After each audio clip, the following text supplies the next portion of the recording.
Like, what are we doing?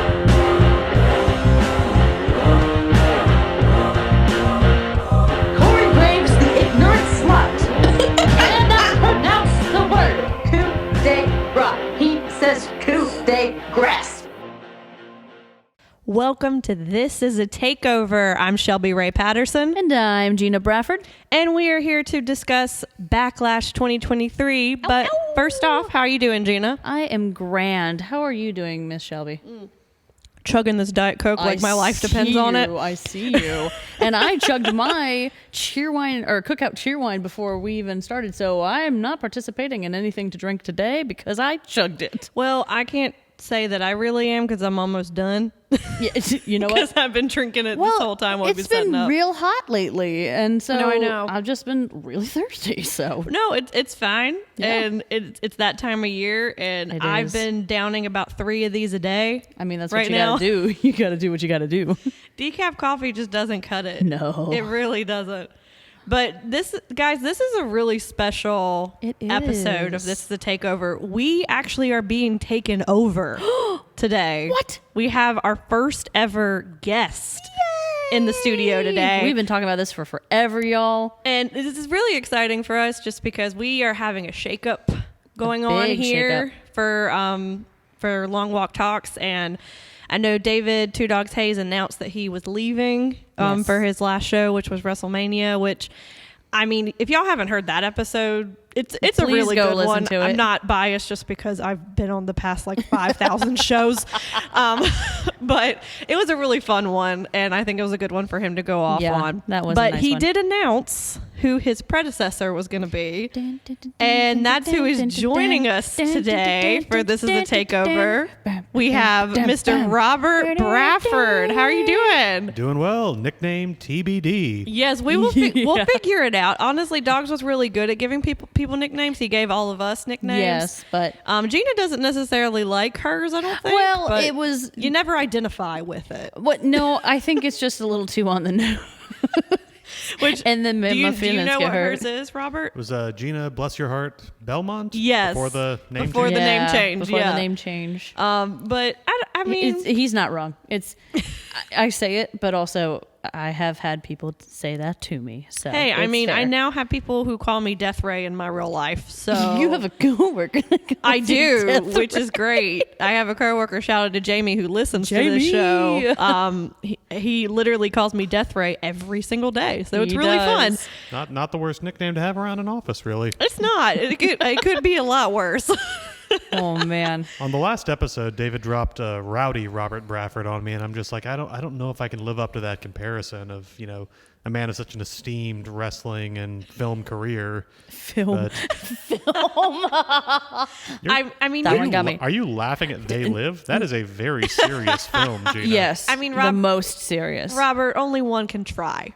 You know, so we'll figure it out, and if we'll test out different ones, and if rowdy sticks, it sticks. Yeah. You know, I'm thinking of Rude. We can find. well, yes. Robert Roode is already somebody in I wrestling, know. so we kind of can't take that one. Glorious. That's true. Glorious. That one. Well, Robert, we're very excited for you to be here. Very happy to join. Yay. Yeah, so we thought it would be fun to bring you on just to kind of introduce you to the listeners who may not have heard your the peeps. your guest appearances on This Is a Work. I was thinking about it. I think my last appearance was Double or Nothing for AEW in 2021. Oh wow! So if I'm not mistaken, the last thing listeners to Longwell Podcast heard me say was "redeem these nuts." So much as that would have been a fitting sign off forever, I'm gonna have to let that coda be washed away and start something fresh. And the now. best thing is I know you went back and you were like, what was the last thing I said? I know you went back and listened to make sure. So I know that is what you said. Hey, speaking of from experience, when I came on the show, because I was a guest host for This Is a Work twice before we started the show, I went back to try to find my first episode when I came back on the show. It had been so long that my episode was not even on the YouTube channel anymore. Oh no! No, I didn't realize they were dropping off from there. Yeah. So I mean, David might have found it and put it on there or whatever. But like, I went back and I'm like, I can't find this anywhere, and I'm like, this is so sad because I actually really liked that one. That was a fun one. I'm okay that my first one, if it's not around anymore, because if I remember, that was, I think, Super Showdown back in 2018, 2019. Oh, wow. Yeah. And I think that was Googly. something that got decided like the night of, so I had just like a couple of hand scratch notes. Like I had no prep or anything. I don't- sure. Was that the one that we had? Sorry, I almost burped. The one we had to switch? That might have been it. I think that was. why, I remember so- that night because something was happening for me for a show or something. That's crazy. Yeah. I don't remember what, but yeah. Well, we are happy that you're here. Welcome. And also, you have brought something to participate in our What Are You Drinking segment. Yes. Because for those of you who know, I can't participate in drinking alcohol for at least another month. Just, unless she decides to bust in early. I mean, who knows? Who knows? I am almost at my 8-month mark at this point, so really anything You're can making happen. it. You're making it. Yeah, so Not much longer. you brought something, Robert, to share with the class. What did you bring? Well, so in the spirit of what y'all do, I decided I'm going to just try to get like a special bottle of something for each of these pay-per-views, something that kind of matches up thematically. And so since the premium live event that we'll be talking about today took place on the island of Puerto Rico, I got a bottle of Puerto Rican rum, Ron del Barrilito 3-Star. Oh, okay. It's a very old brand, apparently brewed the same way, distilled the same way since 1880. Just Dang. a very traditional style. And Okay. yeah, rum is not necessarily my go-to spirit, but I have to say I'm really enjoying this one. Ted? He will be Good. very happy that you'll have this one for sure. And that will be bringing it to share later. Of course. Well, let's just go ahead and jump on in. So our first off, I just want to talk about the crowd. Oh my for this, gosh. Wow. just for the not even just for this opener, No. but just for the entire pay-per-view. I feel like they were at an 11 the entire show, which is really impressive to me, and I feel like is kind of the norm when it comes to like out of the country Yes. crowds. So like anywhere that's not America. Yeah. I feel like we are so desensitized. Yeah, we now take it with- for granted. We do, because we have programming here. It's like, oh yeah, Like, they're in Boston, and then 2 tomorrow times- they're in California. Exactly. and We yeah. have it like 2 times a week, right? Yeah. With Raw and SmackDown. And then we have it at least once a month with pay-per-views. Yeah. But like you go to these places like Japan is a totally different atmosphere. Yeah, yeah. that's true. But you have like Puerto Rico and you have England. Yeah, I was thinking and- Clash at the Castle is probably the last time I heard a crowd that just seemed like they were Yeah. this invested in what was going on. Especially now that they don't have NXT UK, they were ready to see some wrestling, y'all. Well, and here's the thing: like when you go to a place like Puerto Rico, where they don't normally have a pay-per-view, Yeah. or really anything besides like live events that Which they do sometimes, like they're starved, like you said, for programming. Yeah. And so like when they first went to Saudi Arabia, it was like that, right? That first ever Saudi show, That was they yeah. cheered. I think it was for, I can't remember for who it was, but it was literally for someone like Taker or Brock Lesnar or something. Wasn't it think- for I like 10 want to say it minutes was straight? Goldberg. I think Goldberg. I remember They Hulk Hogan freaked. came out to, and it's I am a real American, and this Saudi crowd is just going nuts for it because it's Hulk freaking Hogan. Yeah, but it's like you have they just don't ever see it. And Yeah. I think seeing the programming that we've seen post Backlash, I think it really does show the difference in the crowds. Yeah, absolutely. Because you have the Puerto Rican crowd that was just living their best life, dancing, Yeah. like singing, like chanting, and then you came back over for Raw and they had to do the piping crowd noises again. Oh my gosh. There was one time I remember us watching that the front row, of the very clearly rich people for the Saudi show were all on their phones. And they kept trying to redirect the cameras at least 4 separate times because this one guy who was in the center of the front row, who clearly just bought it because he had the money to buy it, and he was on his phone the whole show. Right. And it's like, and then there's Puerto Rico, and it's like, oh my gosh, I can't wait to talk about Zelina and like all of the other, proud. They're such a proud people, and so it's just so fun to watch the pop. But it's not even a pop for once. It just went through the whole show. It really did, and I feel like it just made a difference, and it really influenced certain matches because I feel like leading into this first one. Yeah. This one I was really excited to talk about.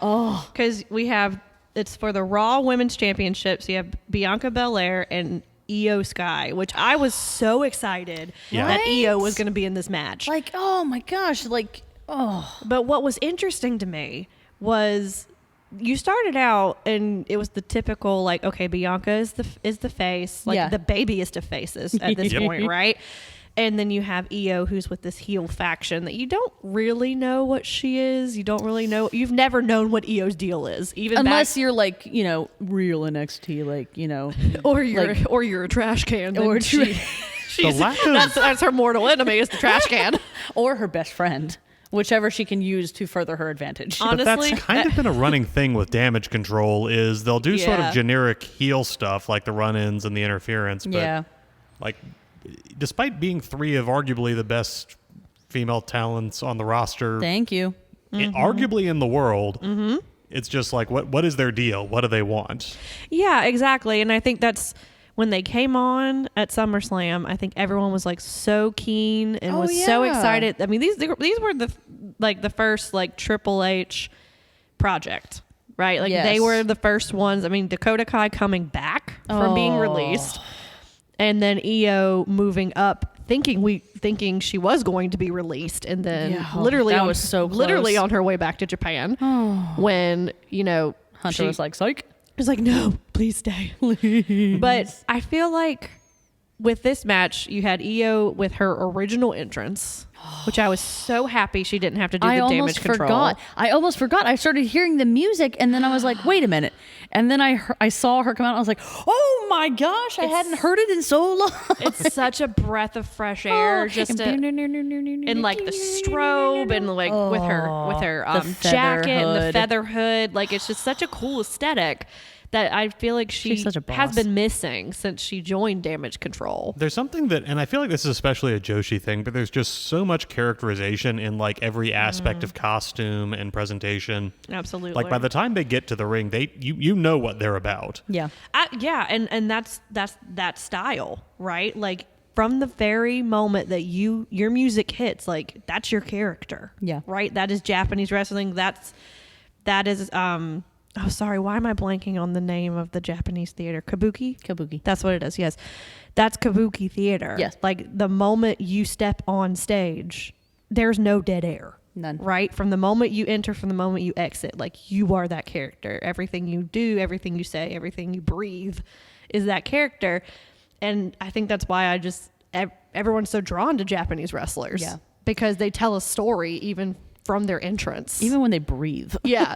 So you have that to start off with. And so the crowd is reacting accordingly, right? Yeah. And I think it's worth noting, Bianca and Io both got cheers when they entered. Yes, that is true. In the context of what comes later, they both got a pop when they came in. Mm-hmm.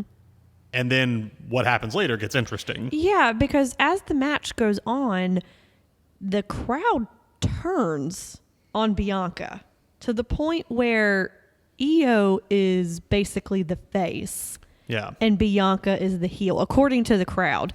And I'll give it to both of them because I don't think they flipped fully, but I do think there were elements that Bianca played down the baby face a little bit. Oh, yeah. I'm like, her true professional. Her right eyebrow started to twitch a little bit. Mm-hmm. And I remember being like, ooh, is that could that be a thing? I think could we though? And she started to taunt her a little bit more. Yeah. Yep. So I was like, oh, but what if though? Oh, I want it to happen. What if I want this heel turn to happen so bad for her because if they don't get her in a faction, just let her be a faction. Well, on no, her own. she doesn't need to be in a faction. That's not what I'm saying. But I don't trust anything with creative. I'm trying to imagine I really don't. I'm trying to imagine heel Bianca. At this point, it's kind of like imagining a heel John Cena, where it's just how does this person go from like entering like with all of the inspirational school children doing their gymnastics? Oh, I can tell you. Do you remember the Sasha match where her hair was used? Let's just put it that way. I think that the hair will be integral. And she does to that the beatings. She does that to the children. I see where you're going with this.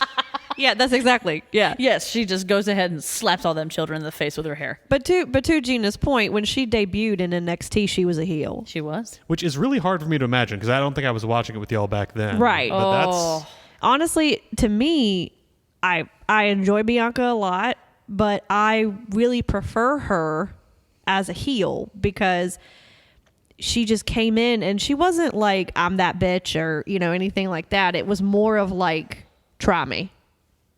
You're going to step to me. You're going to mess around. This is what's going to happen. You're going to find out. Right. And so she would use her hair.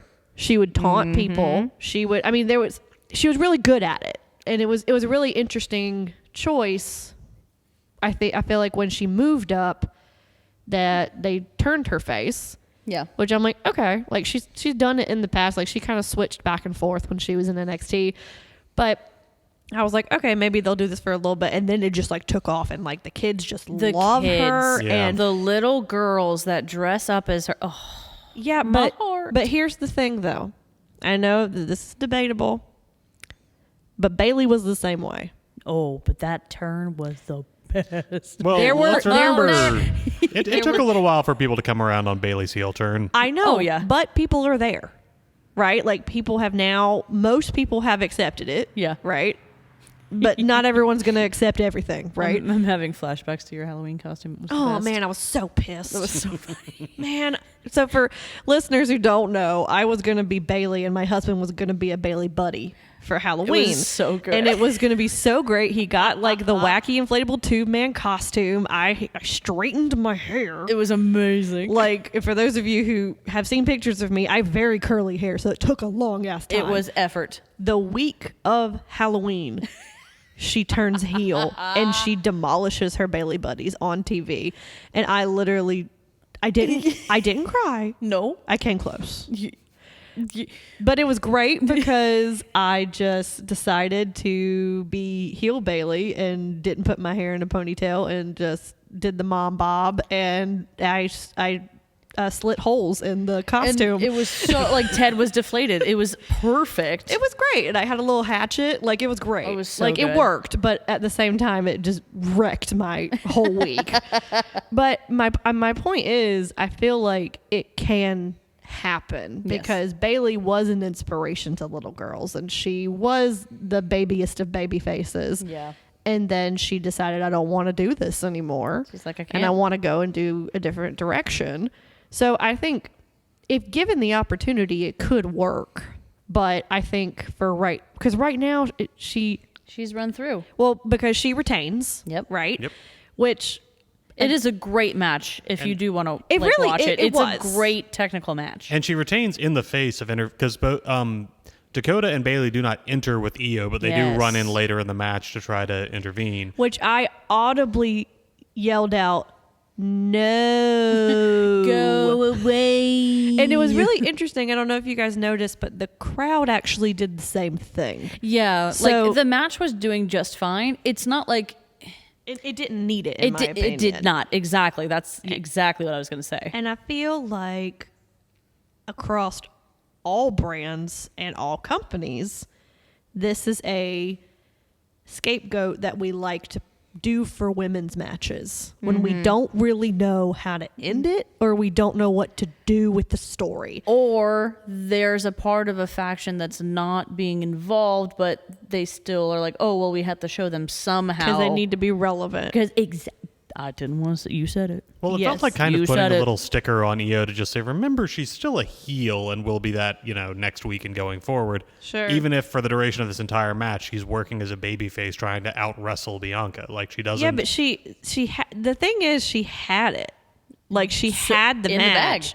In the bag. But I think it's supposed to, I know it's supposed to be a plot device. People who are screaming at me at home, I know. It's supposed to further the story, and I get it. We see it. But I'm tired of seeing it in women's matches. I feel Specifically women's matches. because I feel can like understand that. AEW does it a lot with their women's division. They have run-ins where people just beat people up and then the match is either DQ'd or that's how the match ends or, whatever. But I feel like to me it's a little lazy.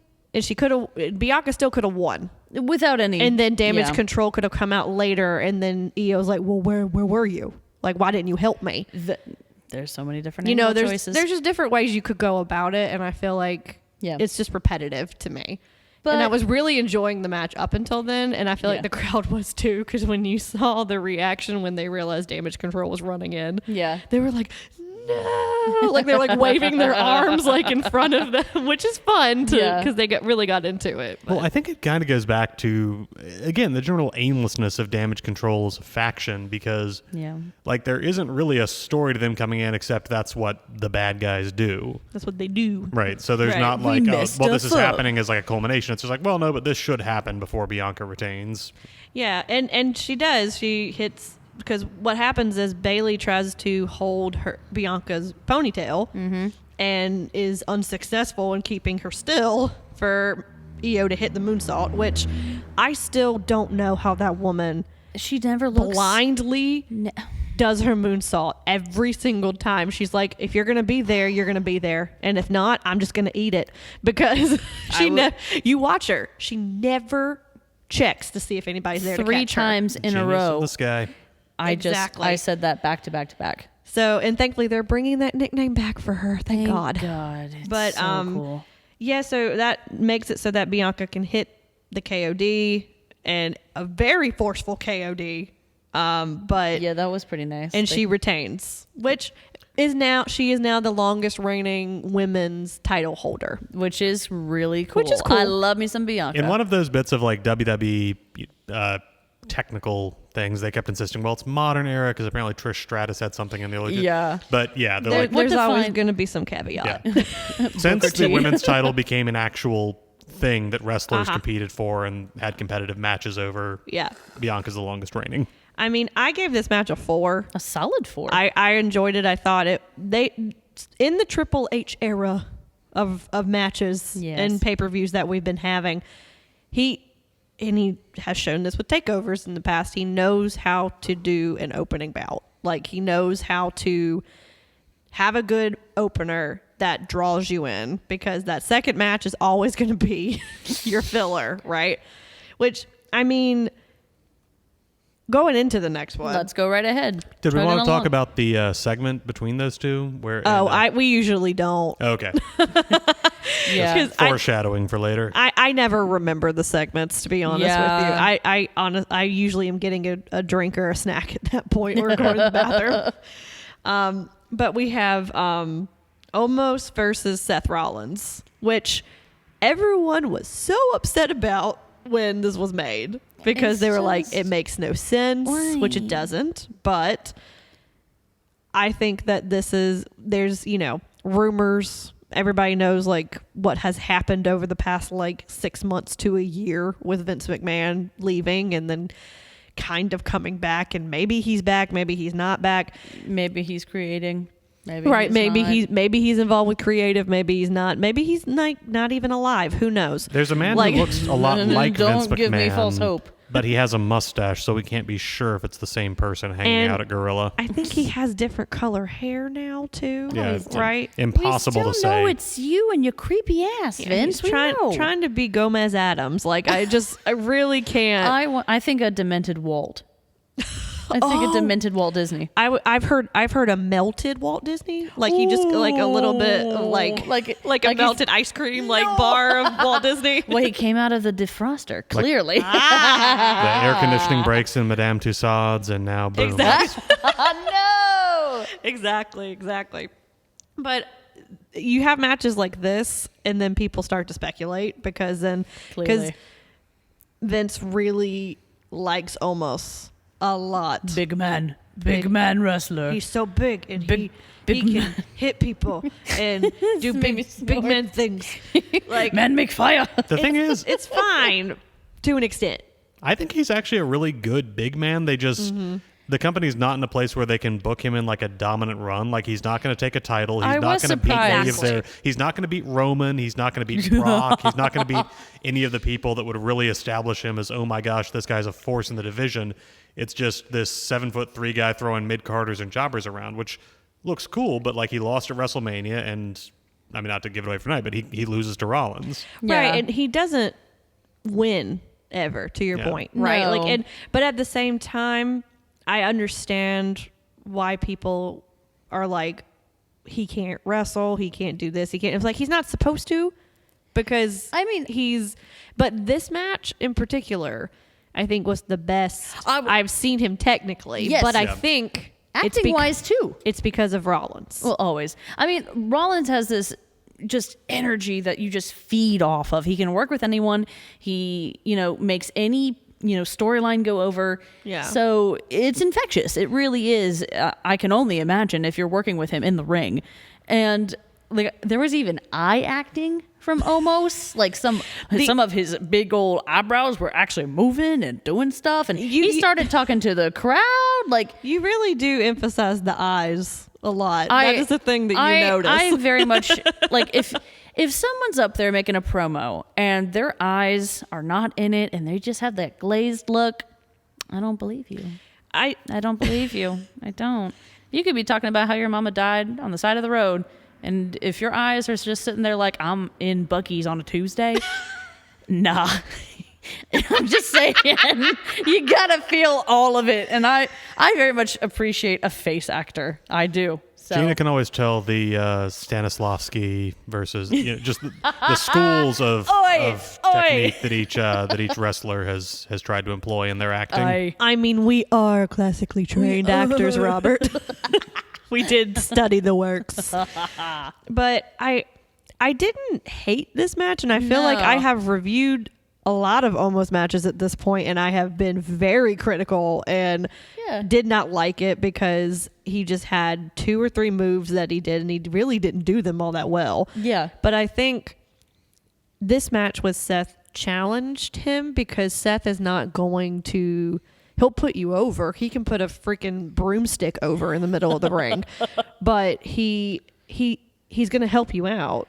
But at the same time, you're still going to meet him where he's at. Yeah. Right? Like the moment where Seth goes to do his signature slam. Oh, the curb stomp? The curb stomp. Yeah. That one time. So he put, his foot on the back of Omos's neck. And I actually was like, oh, like I actually made a noise being like, oh, snap. His neck is that strong? And then I think about it, I'm like, his neck is literally the size of a tree trunk. Yes, it's that strong. Because Omos just does not go down. It's not even no selling it. He just does not move. He was like, no. when Rollins' But boot hits him. Out of all of the big guy moves, that makes sense for him. Like there was some story, like psychology, like it felt nice. Because it did take Seth going all the way to the top rope to do a top rope curb stomp, which to awesome. put him down. Which I don't know if I've ever seen him do that version before. And there was also, I actually missed this the first time, but when Rollins starts doing multiple curb stomps in a row, at one point MVP slides his cane into the ring for Omos to catch. I didn't see it the first time, but Gina pointed it out. Yeah. But like it goes We under had to pause it Omos, and go like he back. catches it, and then Seth just immediately hits him with a curb stomp, so Omos's face goes down and hits it, and then it's out of the ring again. So he never brings it up. So or the gets camera to use guys it. messed up. Interesting. The camera guys messed up because originally I thought it was his hand out and his like the shadow of the ropes. And I just was like, oh, I messed up. That was dumb on my part. And then I went back and I was like, no, it is the cane. Interesting. So I wonder why. Maybe that was just a botched spot I think that so. didn't work. But I was really glad because once again, that would have been 2 matches back to back with attempted chicanery. That's true. And that would have been boring as hell. Again, a 7'3", 400+ pound think guy he should needs a not need a cane. foreign object. It's like, oh no, now I can really do some damage to this Rollins guy. Very true. Very true.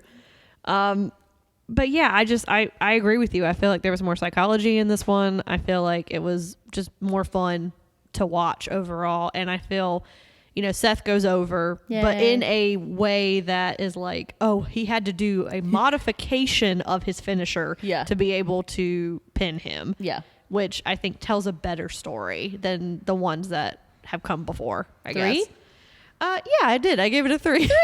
Yeah. I mean, it's a very basic story, like a huge guy with a small guy trying It's to a take David him down. and Goliath complex. And they told it really well. Like Yeah. they executed the beats very smoothly. Yeah, which I think is a trope that they've been using with him, but it Yeah. actually seemed to work this time. But that's my opinion. Yeah. So our next match is the triple threat match for the U.S. Championship. So we have Austin Theory versus Bobby Lashley versus Bronson Reed. I have missed this man. Bronson Reed. I have loved Bronson Reed. I just wrote his name in all caps. Like he's a big guy. best. He's a big man, right? But like But he's he's like man. he's like a Keith Lee, Yeah. right? Like Yeah. he is so agile, and just that Australian style of just like Tasmanian devil. just throwing caution to the wind, but also like one of my moves is I'm just gonna jump from the top rope and just squash you Yeah. because I can. It's like a mix. because I am almost 400 pounds. Yeah, it's like a mix of the cartoon Tasmanian devil and Andre the Giant thrown together. The go home on You this know what I match, mean, though? It I do, starts with a moonsault from Bronson Reed. Oh. Sure does. Like that, and A it's beautiful not, and it's not moonsault. just like a fall backward, barely make it over. Like that's No. elevation, smooth turn. Nah, he hits it. You know, I miss that feel man. I'm very happy that he got brought back, and I'm happy that he's in the spot that he's in. I hate that he's the one that has to take the pin on this because who else is going to take the That's pin? exactly what I said. I said, but why couldn't it have been anyone else? Why couldn't it have been Theory? Why could and like I No. know, No. listeners, I know. I have hope. And leave me alone. Also, they really screwed Bobby over with WrestleMania. They're not going to make him take the pin on this. Here's what I Why wish. did it have to be Bronson? If Bronson is going to be the one who takes the pin, because a thing happens in this triple threat match that is pretty common where two of the participants will decide they're both going to go after the third guy, try to take him down, and then turn on each other. Sure. And this one kind of came out with Bronson and Austin double teaming Lashley, trying to keep him down. And then in a very nice bit, like they get him in the corner, like Austin does a running elbow, turns, and then just walks straight into like a check by Bronson Reed. Yeah. I would have liked to see Austin and Bobby double teaming Bronson, which I know isn't the way they're going to book Lashley. Ooh. But if Bronson's going to eat the pin at the end, I wish we'd gotten to see the other guys having to team up to chop him down a little bit. Yeah. No, I like that. That would have. I think that would have. Well, told a better story, obviously, Yeah. but it would have made Bronson look hella good for Yeah. sure, even with eating the pin. Yeah, because at least then it's like okay, like with the way that the match actually ended, Lashley was the one that was technically supposed to get the pin.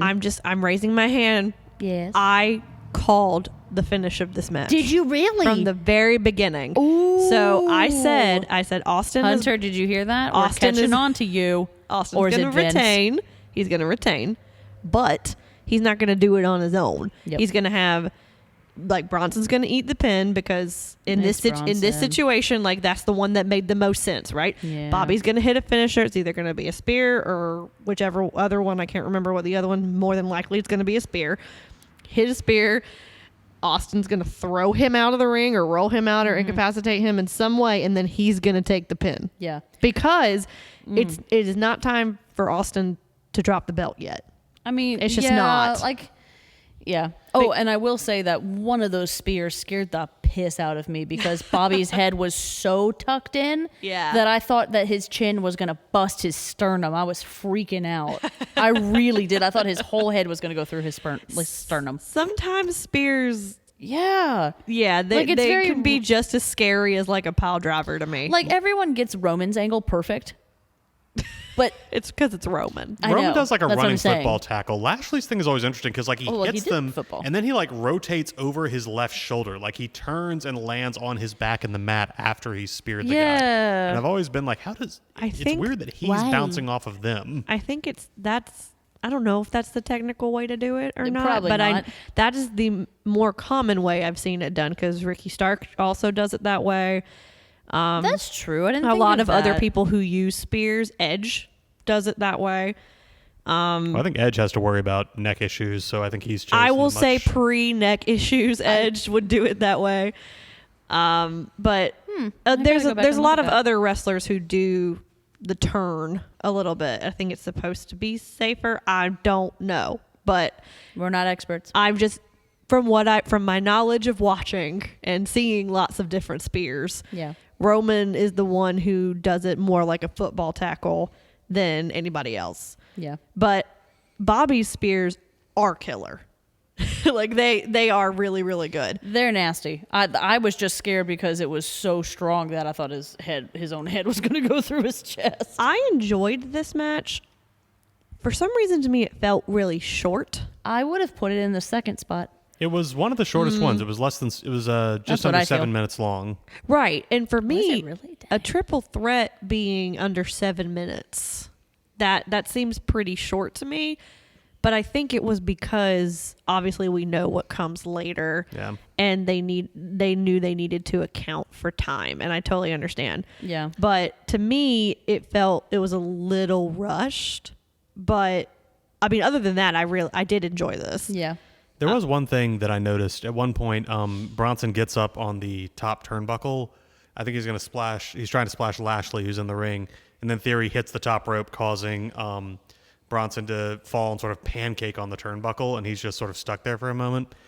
And I just think we need to acknowledge that this proves scientifically No. that Bronson no. Reed weighs less than the demon Finn Balor because those ropes did not break for him. It took me a moment to remember where this was going because I remember you talking about this with me in person. I was like, Shelby's going to kill you. I've been compiling a list of Who's gonna wrestlers who kill are you? demonstrably lighter than the demon Finn Oh, y'all, Balor, and Bronson Reed is now on that list. The angry dimple is out, y'all. The angry dimple is out. You do know you're new here, right? This could be a trial episode. Look at that. Yes, take a sip of that rum. That is a good point, but I hate it. Yeah. Okay, thanks. I hate it. But yes, I feel like I gave this a 3.5. No, I went 3, but yeah. I Yeah, give you 3.5. I mean, I feel if it went a little bit longer, yeah. I think I would have bumped it up a little bit. So then we go on to the SmackDown Women's Championship, which is Rhea Ripley versus Zelina Vega. Aww. That's what, and everyone awes collectively, right? Like, it just, Mommy. which I love that they are treating. This is going to sound really weird, but I think you guys will understand. I'm here for it. They are treating Rhea as a male wrestler. Yes. Because she was the number 1 draft pick for She's like SmackDown. China. She is, yes. Oh, she's like China. She's being given the China treatment because she is in a faction right now, but she was not drafted with her faction. Her faction and her are on the same brand, but she was drafted separate. Right? Like she was she was drafted alone and in the first round, and Judgment Day was drafted later. Hell yeah. I mean, she's pretty hands down been booked as the most dominant member of that faction in she's her individual matches. The only one that has a title right now. But I love the way that they are booking her because not only is she like the most evil I think I've ever seen her be, but like Did you see her mess with that kid in the crowd? I love it. If you are going to be a heel, You gotta go Like, for the kids. seriously, like Throat punch them. as a person who is carrying one right now, like if they're there, they're there. You know, You like just gotta take the punch. but I just love the way that she is being booked right now. Yes. Like her aesthetic, her music, like the way that Dominic is, like the way that they are interacting with one another. I love. I was weirded out by it at first just because it does seem strange, but they are the same age. Yeah, that's what kind of blows You my know what I mind. mean? They are both 26. I looked it up. It's a rare thing where you've got a really goofy story that everybody involved is having exactly the right amount of fun with. Okay, but also if we're gonna really compare two, I think it's okay, and I don't want this to sound bad, because it's her being in charge. Yeah. Because let's go ahead and take another example from within the Mysterio family, I was hoping someone was going to bring this up. where Buddy Murphy was dating. They're not the same age, but Huge He age is difference. Huge age significantly difference. older than. I think she was 19 when they were doing this. I think it this was. segment. Yeah. Yes. And he's in his 30s. I don't imagine he was having fun with it either. No, you can tell. I bet they laugh their asses off now. She comes home and she's like, bro. Yeah, because fun fact, Rhea Ripley and Buddy Matthews, as he goes by now, are dating in real life. It's the best. Which, like, can we just talk about, like, the most muscly couple on the planet? Man. Like, Does it hurt to cuddle? I would imagine so. You put a boulder in between and it would turn to gravel. No, it would just both be, have, they like, just make diamonds. They both have like you know. perfect trapezoid torsos. You really do wonder, like, I mean, one of their shoulders has to go through a bed frame like every time. Oh, absolutely. Speaking of that, there was I think I sent it to you on Instagram. Rhea had posted because on her booty shorts it says Dom on each cheek, which is that's just A Dom. That's what she is. hilarious. But she was just like, yeah, I got my man on my butt or something like that, and then underneath, Buddy Murphy commented and he said, "But my hands belong there," and I was like, ah!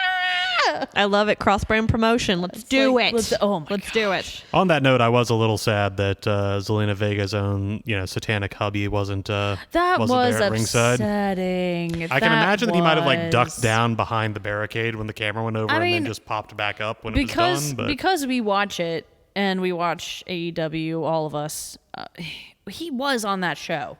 Like, wasn't it Friday?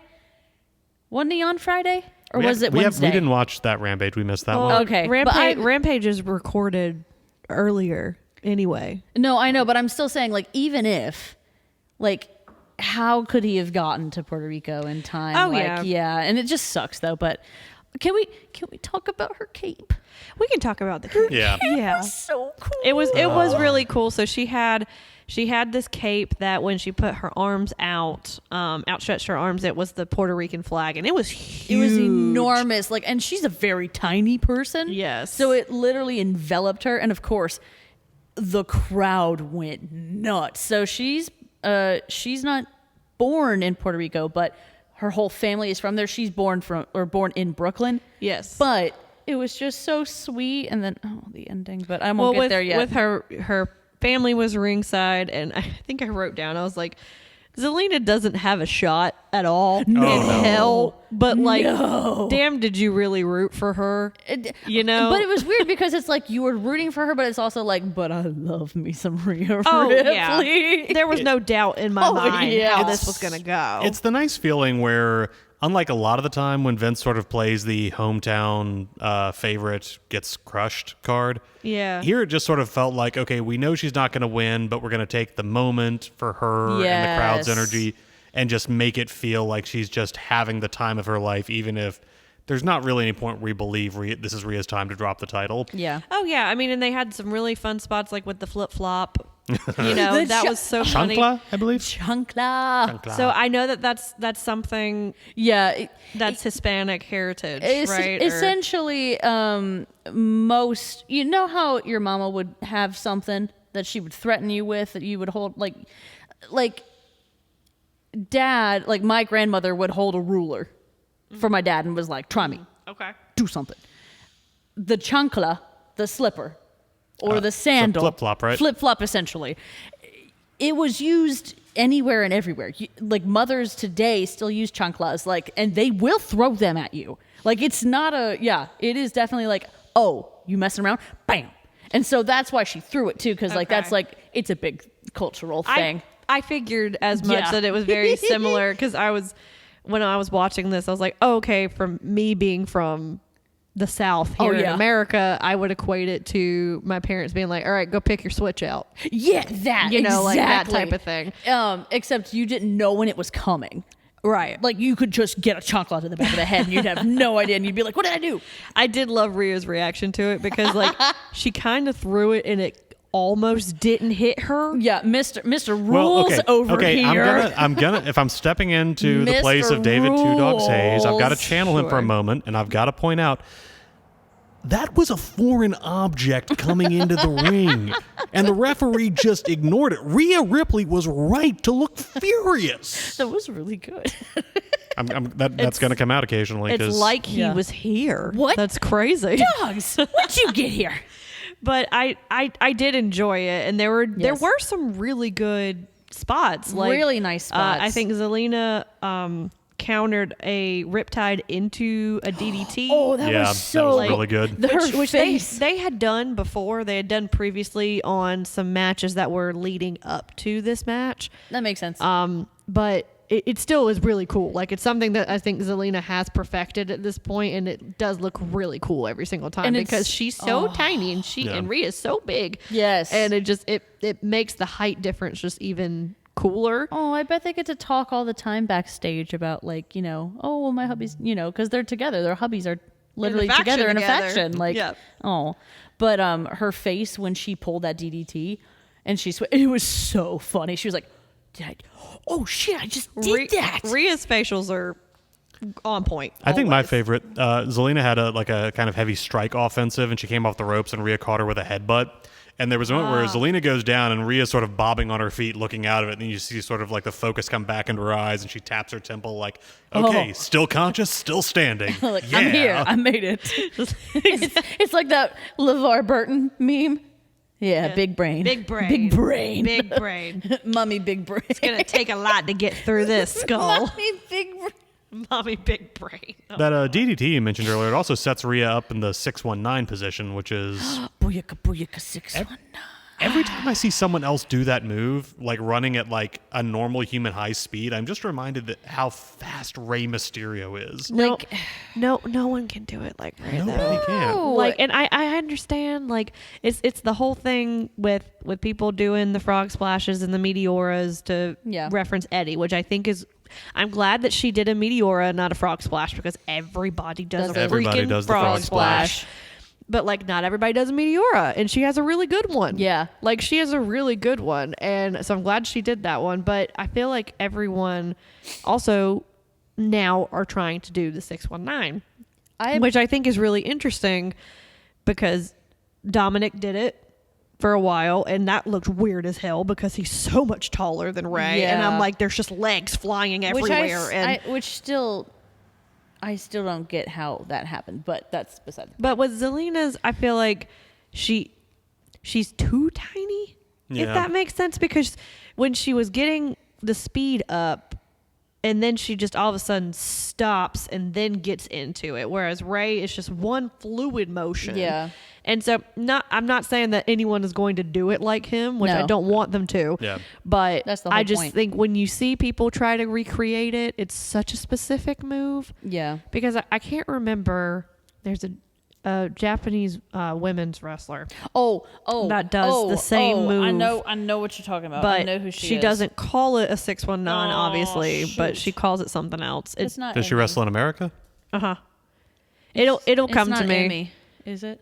Not Emmy, not Riho, not. She was with WWE. I know that. Okay. I've seen her on WWE. It'll come to me later, but people are probably screaming at me right now because they know who it is. Was it Saray? We'll figure it out. Yeah.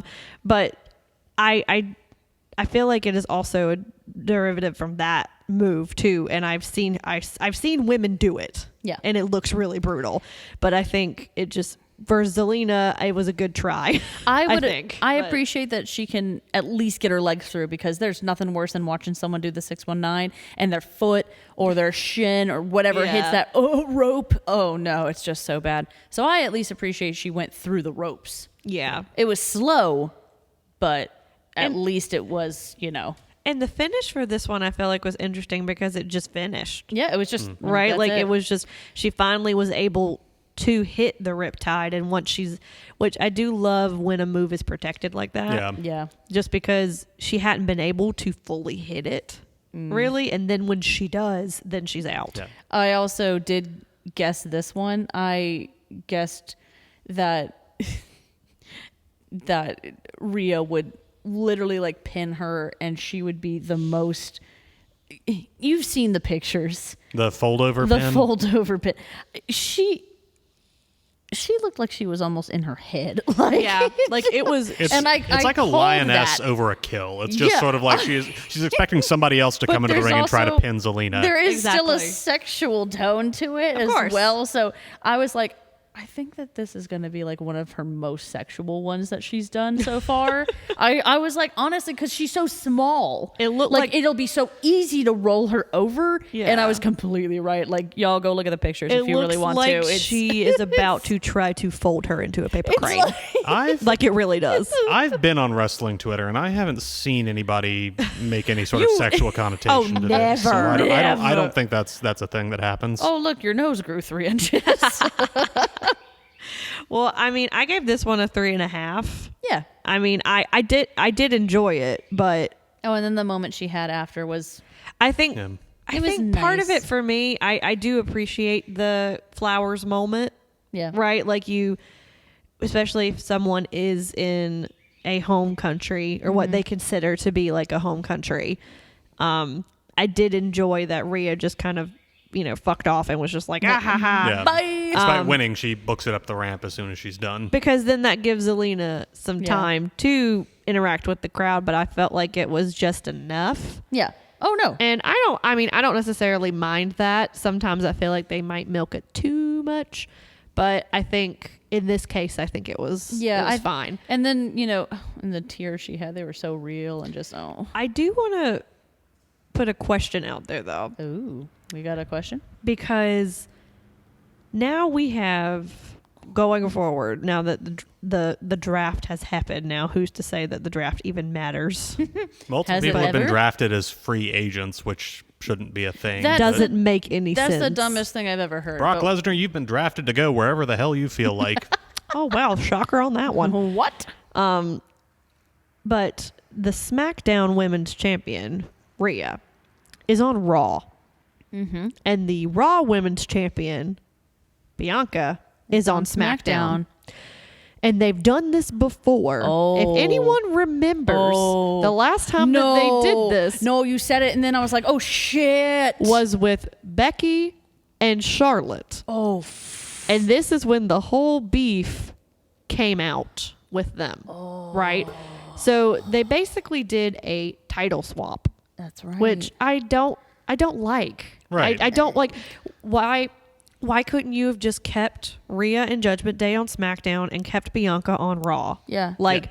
It's like this is not actually a random or like a backstage negotiated thing. Like somebody sits down and chooses which names go on which list. Yeah. exactly, because if you look at who they were both up against at Backlash, Io is also a SmackDown competitor. So if she would have won the title, she wouldn't have taken it back to Raw.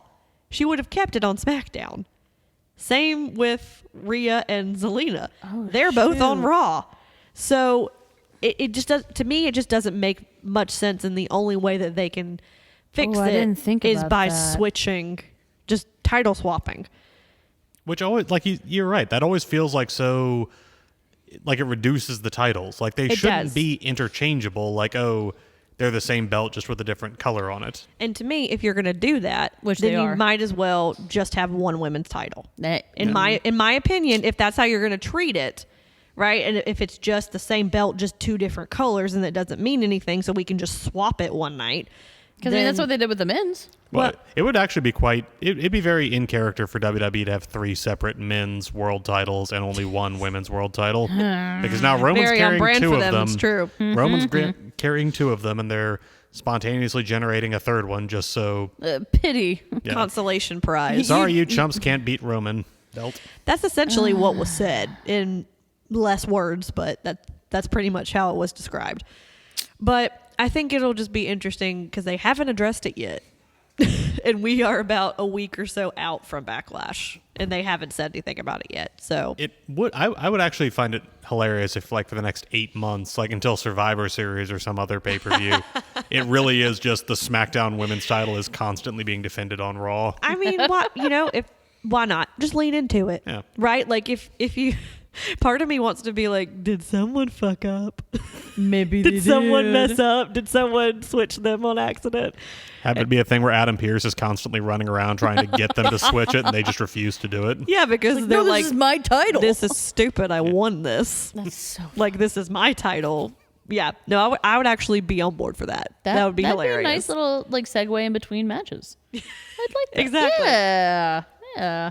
Well, we want to all talk about this one. Oh my God. Because this is the San Juan Street Fight. Oh my Which is Damian Priest versus Bad Bunny. Now, Shelby, I've Yes. got to ask you something here. This seems like such a big match, but it's not the main event. So how do you promote such a big match that isn't the main event of the card? Oh, let me tell you, okay? Okay, It's yeah. super easy, Robert, okay? So what you're going to do is you're going to have this match, Okay. right? Yeah. And you're going to have the Brock versus Cody match, Right. Right? Which is also really big. Yeah. Oh, yeah. And you're going to call them co-main events. Boom. I solved your dilemma. Oh, but wait, there's a match in between the two of them. Wait, but, Well, Wait, but that's I not just- also a co-main event, is it?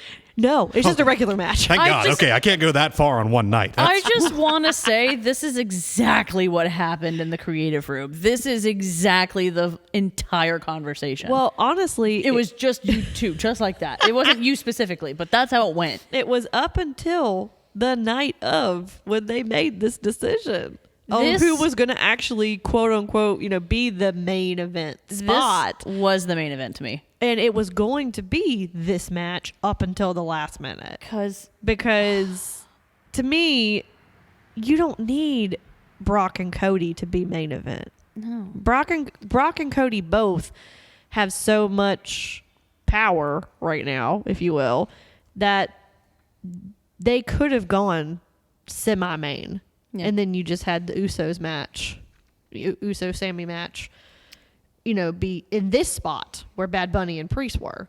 Like, you didn't have to have this weird blow-off, cool-off match in between the two co-mains. If you're going to do the co-main thing, then actually take that, the tag match, move it to the third spot, and then have the back-to-back. Well, the problem is Brock only wrestles first or last. He does not do mid. but- He is either wrestling so early that he can be like in his car on his way to the airport before like the pyro has finished for the next wrestler to come in, or he's the main event. That is true. That is true. Because I don't know if that is a part of his contract or if that is something that they just let him do.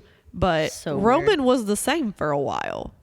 That Yeah. he was either I'm first or I'm last because those are the two most important matches on the card. I think it's sort of this WWE psychology, and it's easy to put it just at Vince, but I think at this point it's kind of seeped into the corporate DNA of the stars, like all capital letters, and how they're presented. And you never present a star as anything other than opening or main event. Yeah. But I don't know. I feel like this match was just so good and the my crowd gosh. was so behind Yes. it and they wanted it to be the main event. They it should- wanted it to be. After this match was done, I was like, so that's it? That's it? I can go home now. I'm just, dude, I was turned into a cow. I became the lizard. I became them all, and I was done, and I was happy. And here's something that I know we have to bring in the Logan Paul of it all, right? Because they Pouring are myself another thing of rum. yes, but these are two very similar situations, right? So you have both Bad Bunny and Logan Paul who are That was the rum. Ooh. And then I'm over here like, wow. How did you, when you did it last time, it didn't work. it was so loud. Enjoy that, David. Oh my god. Anyway, you have Logan Paul who is good. We have established that on this show. He is good even though we hate to say that he is. But he's the worst as a human. well, yes, but that's not the point that I'm trying to make. I know. So you have him and he can do really good flippy spots. He can do the high stuff. He can do the high flyer cruiserweight type ricochet moves. Yeah. Right? But I think Bad Bunny gets it more than Logan Absolutely. does, psychology wise. Yes. And technical wrestling wise, he is better than Logan Paul. Because that's my opinion, but I that's what I think. Because if you look at this match from bell to bell, this match told a story. So Yes. Bad Bunny got halfway down and then was like, oh wait, give me a second. goes back, unveils a shopping cart full of weapons. Of kendo sticks and trash cans and chairs. lids and all. I was very impressed for the haul that was in there for the PG era. At first, I was just like, oh, it's some kendo sticks and trash cans. Like, oh, no, there's a chain. Oh, no, there's an axe handle. Oh, And- no, Oh, there's a pipe. He used almost every single Yes. item, and Priest barely used anything.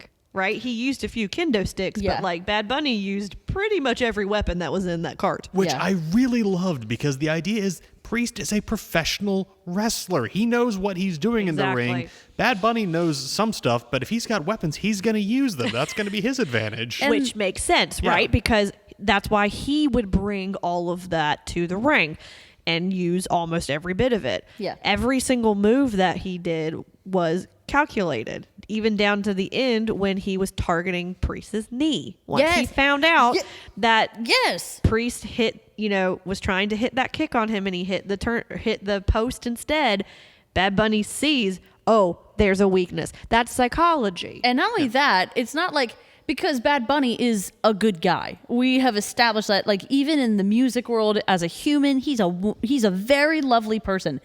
But he was also a lot of fun in the threw movie that- Bullet Train.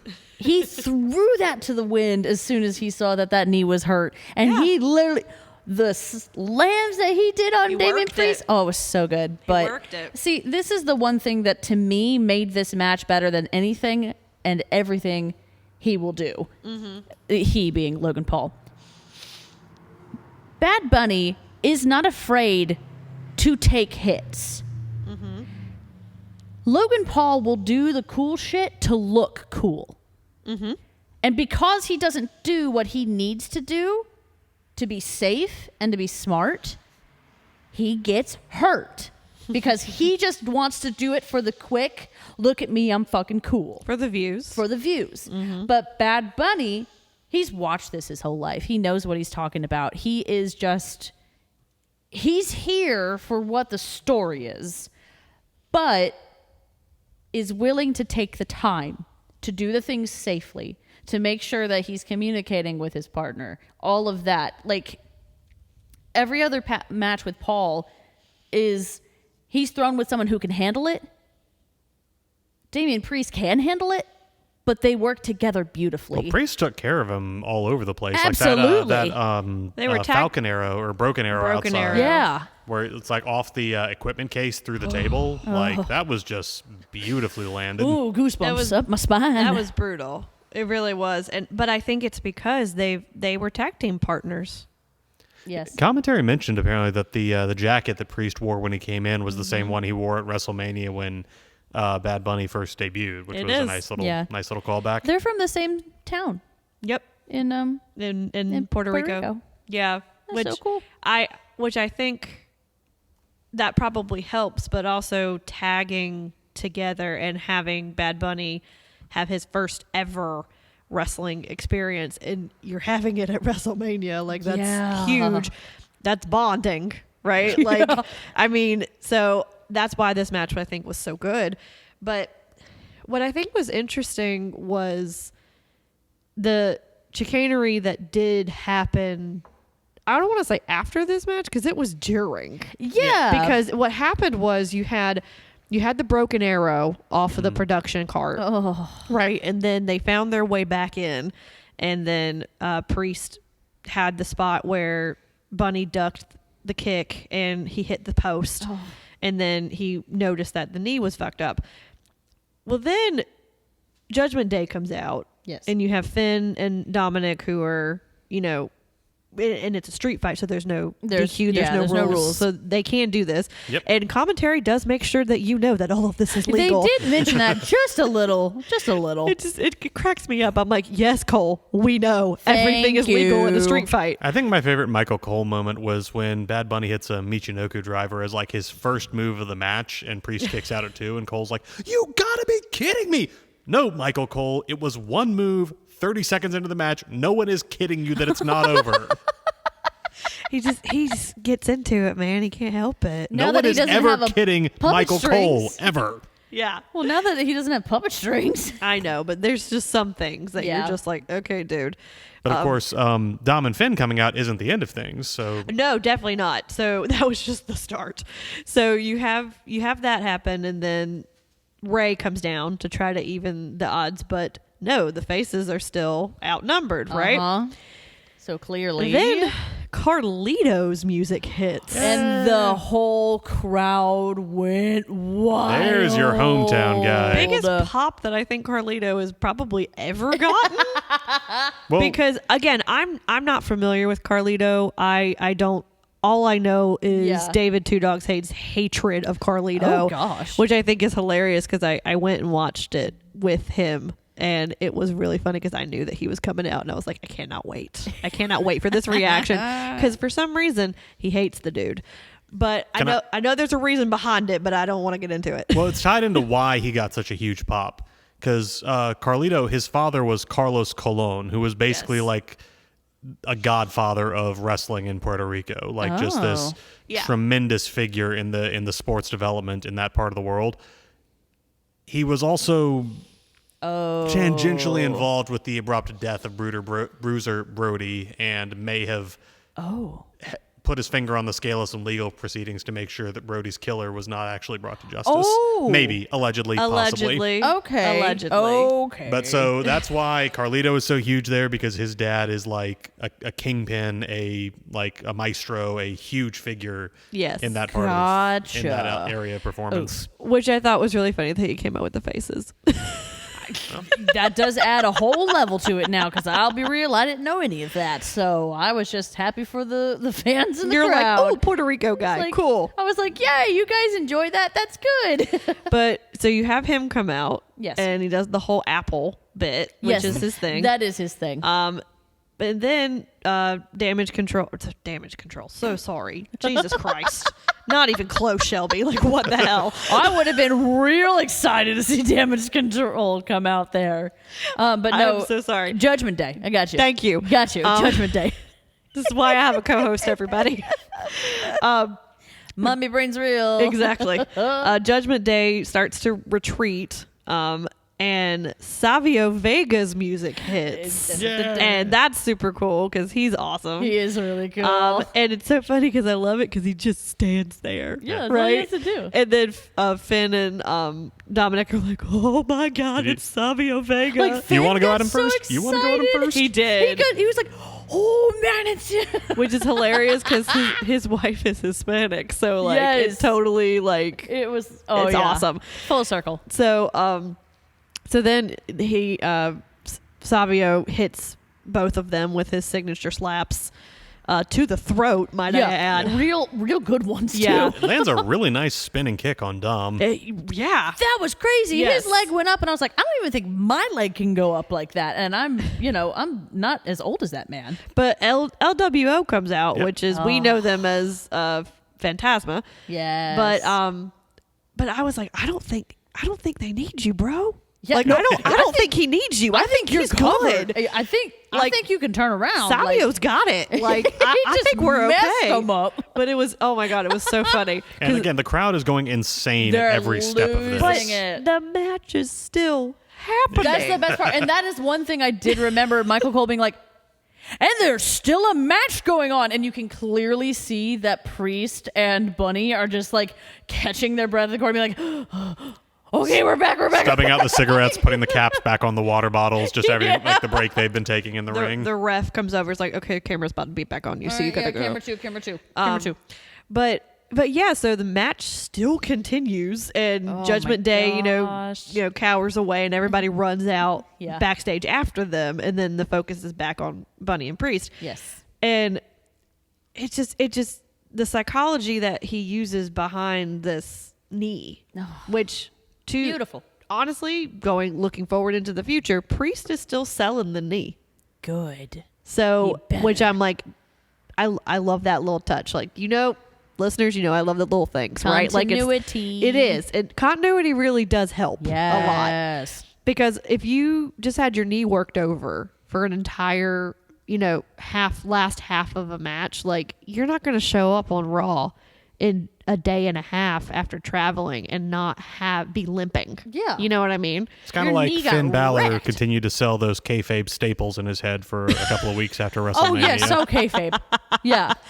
Yeah. Did you see that on the back of his shirt? His shirt now Yes. says it's like 413 staples or something Well, like but on that. the back of it has the demon's face at Yeah, the bottom, but at the with top where there's a staples. staple line. I love it, man. I was That's like, fun. see, you Hey, gotta do what you gotta do, man. if you split your head open for your company, and they better boy, make a howdy. t-shirt that would benefit you, okay? Like split. give that man some money, okay? But and it's better insurance. yeah, so Bad Bunny takes advantage of the bad knee and then hits a Canadian destroyer for the gods. That and was- just like oh. he really can. He's perfected that Canadian destroyer. And Because there was one move he did when Priest just nailed him on something. I can't remember what the move itself was, but that man bounced to He the sells moon. like a slinky man. He does. Bounced to the moon. yeah, no, It was beautiful. so he hits that for the win. Which if Priest was Canadian, he would be dead. But thankfully he's not, so he's still with us.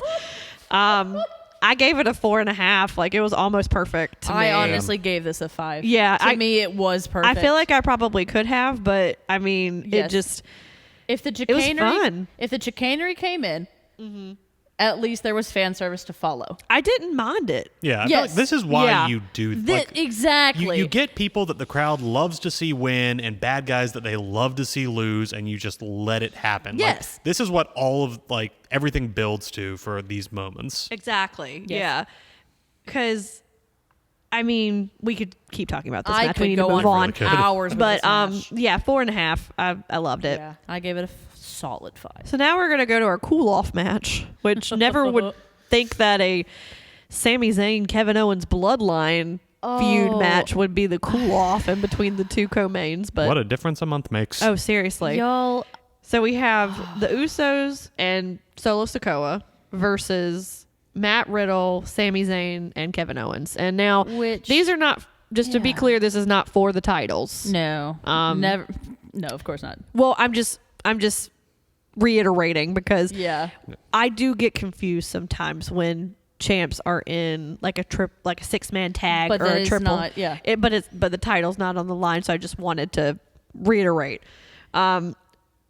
Honestly, I feel like this was more about the dissension in the bloodline than it was about the actual match. That was kind of my Okay. issue with it, where it's like all Yeah. the story is happening internally to one team, and Yeah. they'd be having the same story whether their opponents were the New Day or Imperium or any other collection of 3 people.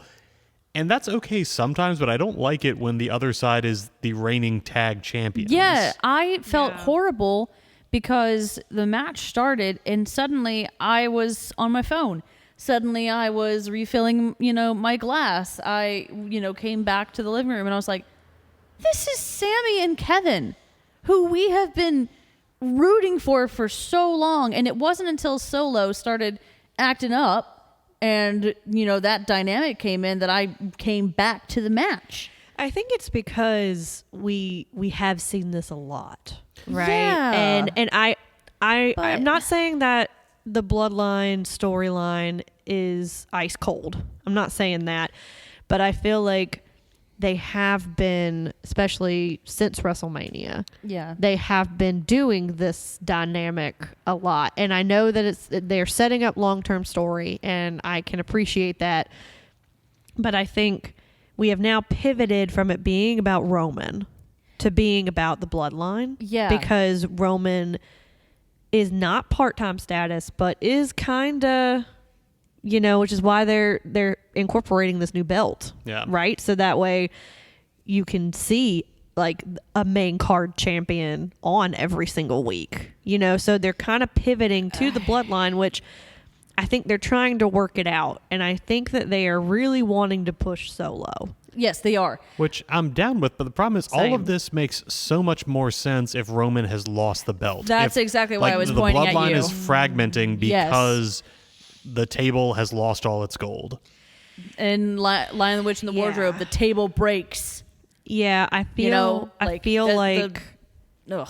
I feel like it it would make a lot more sense if that a lot of things would have made more sense if he would have lost it at Don't get us WrestleMania. started again. But I think that, you know, I did find it quite funny with Solo, because when they started to have a riff back and forth, I don't know if y'all noticed this or not. Probably. But there was a moment when Jay has set Sammy up in the corner, and it looks like he's about to do a haluva kick on Sammy because he has him in the corner, or is going to do some type of move on him in the corner, and Solo tags himself in. Yes. Right? Yes. Which yes. I did enjoy that. Yes. Because he looks at him like, the fuck did you just do? And then he like composed himself again. He And was then like, he gets back, you know, he gets out, and then Solo gets in, he preps himself, and then Jay hits him to tag in and tells him to get out. And I just want to acknowledge the fact that Solo Sikoa sold that his titty was hurting so bad from that tag for the rest of the match. Because not only that, because not only that, he sold it, but the camera zoomed in on that titty. He did. And it okay, I'm going to say, Did that I don't know tattoo if he just smear? I don't know if he slapped himself again. It was because red. There was a whole handprint. Yeah. Right on that Gunter left was hiding titty. under the ring to help out with that. He's on his honeymoon, I believe. But no. what was hilarious was I literally could not keep my eyes off of Solo Sikoa for the rest of the match because this man, I kid you not, would have be in the corner just holding his titty, just holding his pec, just being like, oh my gosh, My boobie. it hurts so bad. And then at the end of the match, we were right there. at the end of the match, he is still holding it. And then, but He literally he puts it up to his chest and then looks at his hand like, is it bleeding? Is it like, you know, like the there's a bit from this very obscure reference. I'm ready for it. There is something that Darren Criss was in when he was in college. Oh, It's wow, called a Harry Potter musical. That it's called Star Kid Productions. I know where this is out of going. Michigan. And know where this is going. they did, the character who plays Draco Malfoy is a woman, and she is just it's She's beautifully fantastic. portrayed. And we should watch it. It's really funny. She gets slapped in the face, right? A really good slap. But it's not real. It's nothing. It's not anything. And then Speaking of long-term storytelling, I know. But she holds her nose and she's like, "Am I bleeding?" Like that's what it reminded me of. Like he literally, and she's not obviously bleeding. But then she goes to the guy playing Goyle and is like, "Goyle, am I bleeding?" And he gets like right up in her face and is like, "No, you're fine." Like, and it reminded me of that because he literally puts his hand up to his chest and just looks at his hand like, "Is it? Am I almost like- bleeding?" it feels warmer than the other side. Exactly. It's almost like he was like, I know when I come home and tell mama's going to whoop you. It was so funny. It was that whole like, I'm It is. extra hurt because that's like when a brother hits you or a sister hits you or something like that, you know, like you play it up. Yeah. You're like, It's "Don't the tell Mom." dynamic of when the little brother is bigger, but the older brothers can still assert being like, I don't care that you're bigger. I'm going to smack you around. And he's got that face of like, I should be able to beat both of you up, Yeah. but I can't. It was it was so funny to me, and he sold it through the rest of the time, and I'm like, what was your motivation for that, my dude? Like, I get it. Like, I think I get what he was trying to do. It was supposed to be like Jay was defiant, right? Like, because the whole story leading up to this is that, you know, the Usos lost the title, so Roman has lost faith in them. Yes. Right? And They're so on their own. He's putting his faith in Solo, right? And trying to get him ready to be like not the leader of the bloodline, right-hand obviously, but man the at the right hand table, man. Yeah.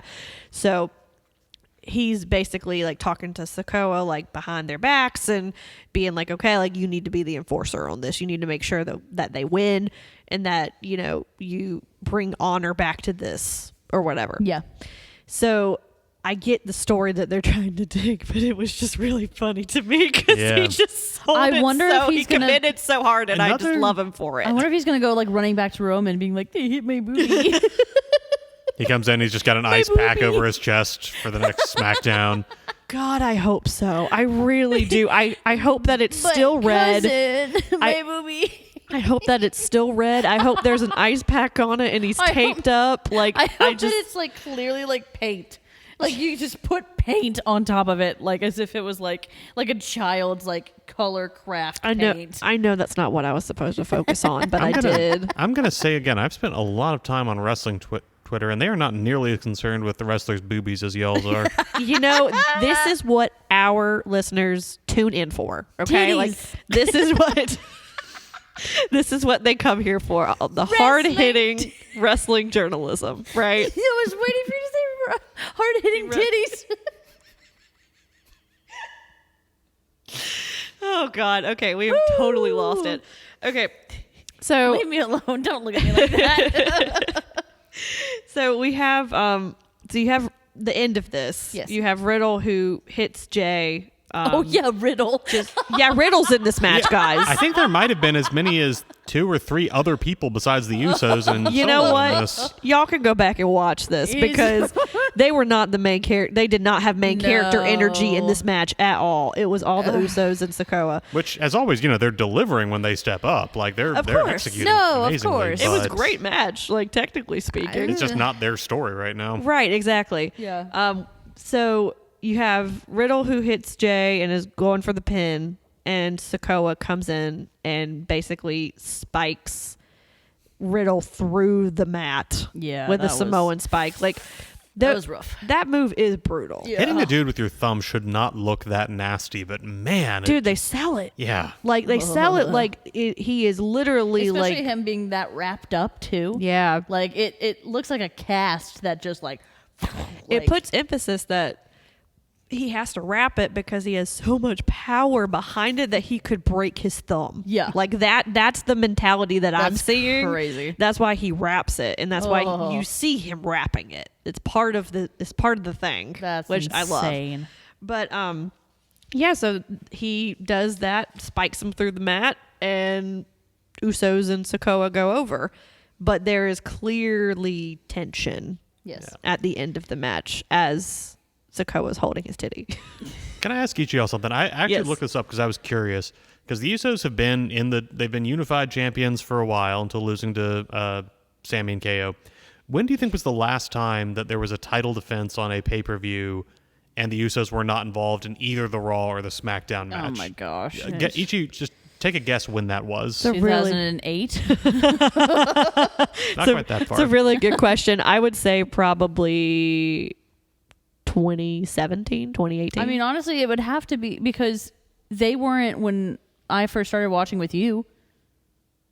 It probably had to be yeah. like 2015, 2016. It actually wasn't that far. It was Backlash 2021. You had a Raw tag team defense that they weren't involved in, and then the SmackDown belts weren't on there. Wow. Every pay-per-view since then, it's either been no belts defended or they've been in either the Raw, SmackDown, or both picture. I think that crap. proves a really good point, though. No, that's You a know? really good trivia fact. Well, because I think it shows like how much they're in the tag team scene and how they're synonymous with the tag belts in general, regardless of what iteration it is. That makes sense because I remember when we first really started the podcast, we started talking about the DUIs and how it's bullshit, that they would still have those. And that makes sense because that was 2018. So Well, yeah, but yeah, so I feel like, I gave this a 3.5. Oh, you were generous. But- I give it a 2. Really? I did. I really did. Oh, okay. Yeah. That's fair, I guess. I didn't feel that harsh on it. Minus the final story that did evolve from it, 2.5. But yeah, Maybe I gave the titty too many points. you really were about that titty. You were really about that titty. I'm sorry, friends. I've said titty a lot during this episode. I've never say that word ever. I don't know what's coming over me right now. But Would a joke about your impending motherhood be tasteless? She lost the headphones. She literally just lost her headphones, so Gone. I don't know if this will actually air. If this may be cut. oh my god. Mark the time if the David wants to recording- snip it. The recording is still going. Oh my god. Okay, we can still hear it, right? You flipped it around. I can't get him back on. Holy shit. Okay. There, you got There we it. go. There. Okay. Oh my god, I'm so sorry. This is great. I plan to ask Barnes the same question, so I don't think this is just Okay, something great. directed at you. Impending motherhood. Yeah, maybe to Gonna be answer my your hard- question. My hard-hitting catchphrase. Impending motherhood. Impending Robert. motherhood. But maybe to answer your question. But we need to move on to our final match. Yeah, it was the last match. Which thankfully wasn't a long one. No, it wasn't, surprisingly. So we have our main event, which is I call the finish the story match with Brock Lesnar versus Cody Rhodes, which it was so funny. There's certain things because those of you who listen avidly, you know that my husband Ted has gotten into wrestling as we've been together.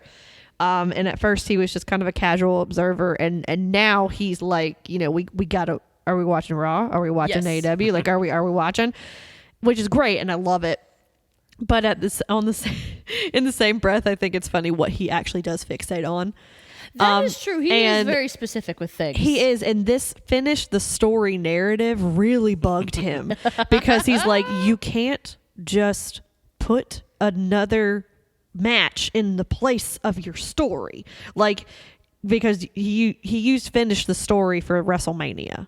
Cody did for Roman, and he didn't do that. So he's like, you can't just not finish the book and then open another book and say, no, this one right here. Just staple one book onto the back of the book that you thought you'd finish. And Exactly. the book is still going. Oh, look, another chapter was added. Which is a really good point. And I'm like, what makes this one you have to finish this one, because there's really been no build to it. He literally just turned on you when you thought you were going to have a tag match, and you didn't actually have the match because he turned on you. Another gem of Michael Cole commentary is that Brock Lesnar has never explained why he assaulted Cody Rhodes. And it's like, yeah, that's really out of character. That made me snort. Genteel, easygoing fella like Brock Lesnar dishing out random beatings? That doesn't sound like him.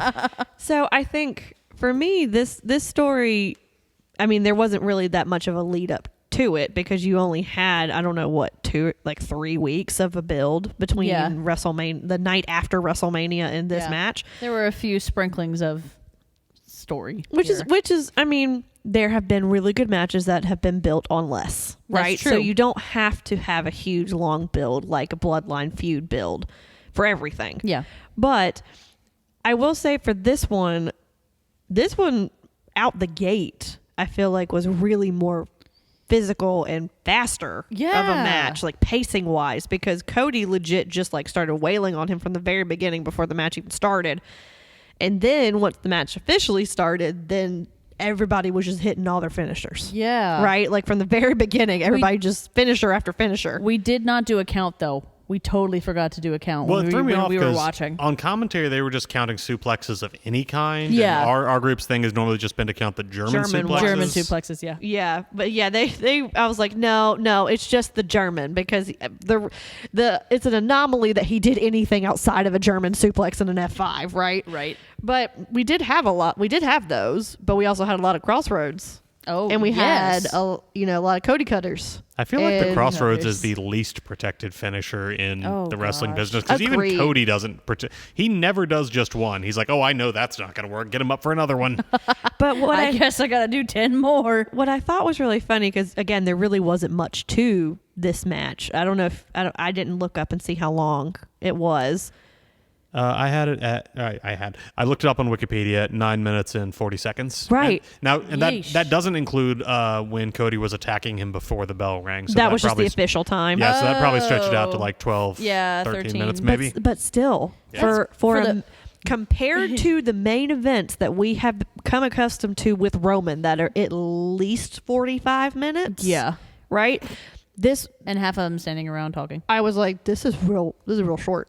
Right. Yeah. Which is, again, I don't know. I thought it was a nice change, but at the same time, they didn't have a lot of story to go off of. So really, what are you going to do? It's Well, is kind that of because of the Bad Bunny match, or is that because of that's just the time that they allotted it? I don't know. It I really don't know. doesn't- I it feel like seems- both could have worked. It seems enough in Brock's wheelhouse that I can believe this was the plan. I mean, Okay. it's sort of the same story. Like, Brock is a monster. If you let him get offense, he'll destroy you. So Cody's just hitting him and hitting him and hitting him. And the second Brock's able to get a grip on him, it turns around and Cody gets destroyed. But the thing that I think is the most memorable part is the hard way spot. Yeah. Right? gosh. Somebody bleeds in this match, and it ain't Cody Rhodes. Which I thought was hilarious. 'Cause I think on Twitter, Brandy Rhodes, his wife, made a comment about something, how it was, my husband is covered in blood, and for once it's not his own. Praise God. Like, which See, it was funny because he even said, "Oh, did Brock bust?" Or no, you said, "Did Brock blade?" And I Yeah. was like, "Why in the world would Brock Lesnar ever blade?" I mean, And- there was speculation out there that Yeah, it was planned. As soon as I saw him at the end with that gash, I was like, "No, No, that was real." the spot was planned. Yeah. Yes, So but blood- it just was. Blood was planned to happen. Because they acknowledge it in commentary. And Yes. if it's unplanned, commentary would just Yes. talk on like it wasn't But happening. the red mask. Well, I think what made it crazy was the exposed turnbuckle is what he hard weighed on, right? But the part that he did, because if you rewind it and you look back at it, Yeah, the part that he hit right between his eyes was the sharpest part. Yeah, it was Of the it. gear, or not gear, but you know what I mean, like that little hole. Mm-hmm. Yeah. So if you look, it was the very top of the turnbuckle, which is the Ugh. sharpest part. So I will give it to Brock. that was That is a gnarly spot to take, and that is a spot that we don't normally see Brock Lesnar take. that exact. Okay, so that's the other thing. I was like, we've talked about this before many times over, that Brock is very picky with his people. So, like, where he decides to give a shit nowadays. I think it's just so interesting. And Brock's been been here for years. He's been like at the start when he was like, I mean, literally a child, essentially like, making his way up. And I find it so interesting because he's clearly one of Vince's guys not having a problem with Cody Rhodes. And I appreciate that he doesn't, because he clearly could have been a very easy lackey and like they wouldn't have been able to have a good match like they did. I think this was a good match, but clearly, like, if he was really under Vince's thumb, I think that, he could have very easily been like, "Oh, I'm just going to fuck you over." Oh, well, sure. But I think Brock, if we're looking at it from that logic, like, Brock was willing to walk out of the company when Vince left. But that's the thing that's so weird. So, but I think there could be mutual respect there. Yeah. Because he did. Cody did. Brock Lesnar has never sneezed either, clearly. Clearly, yeah. Because Cody left. That makes more Right? sense. I didn't But- think of it that way. But at the same breath, like, I think there's no logic to it. I don't think, because if he's gonna do what he wants to do, and he wants to do this Cowboy Brock persona right now, he's gonna do it. And if he wants to be, the Beast incarnate, he's gonna do it.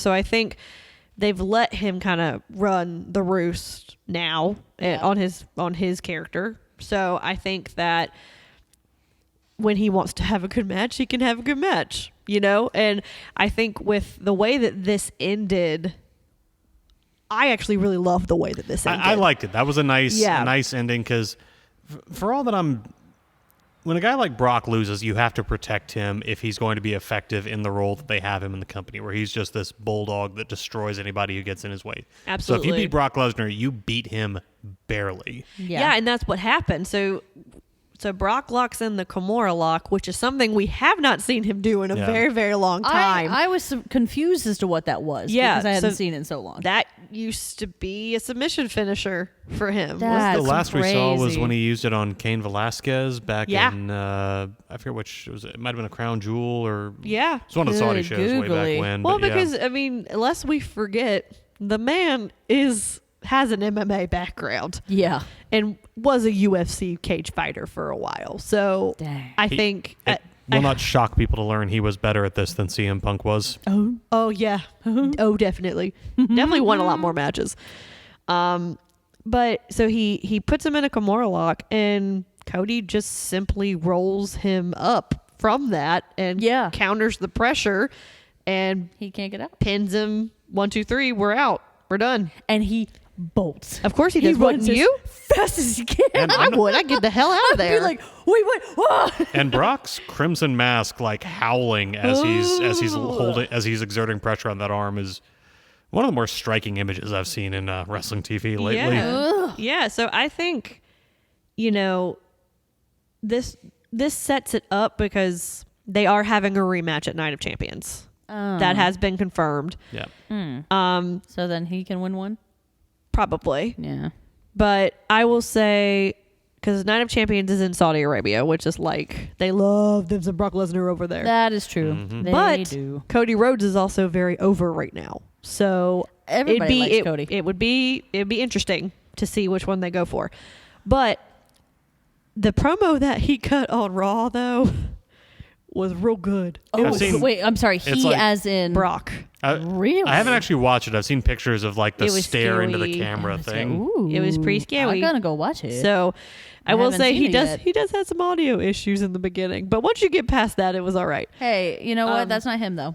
But I mean, in the moment, I gave this a 3.5. Yeah. I mean, I enjoyed it, and I think that, but I enjoyed other matches more. Yeah. I think than I enjoyed this one. Yeah, Yeah. I went 3 Regals, but Uh-huh. I can see 3.5 too. So that puts my overall average at 3.5 for the whole pay-per-view. That is math. That is math. That is math. Because that, Robert, just so you know, that's how I calculate. So I rate all my feelings and then I average all of those feeling numbers up to get a mathematical number. Feeling numbers are the only feelings that matter. I mean, I'm with you there. So I think I'm excited to see what your rating system is like as well.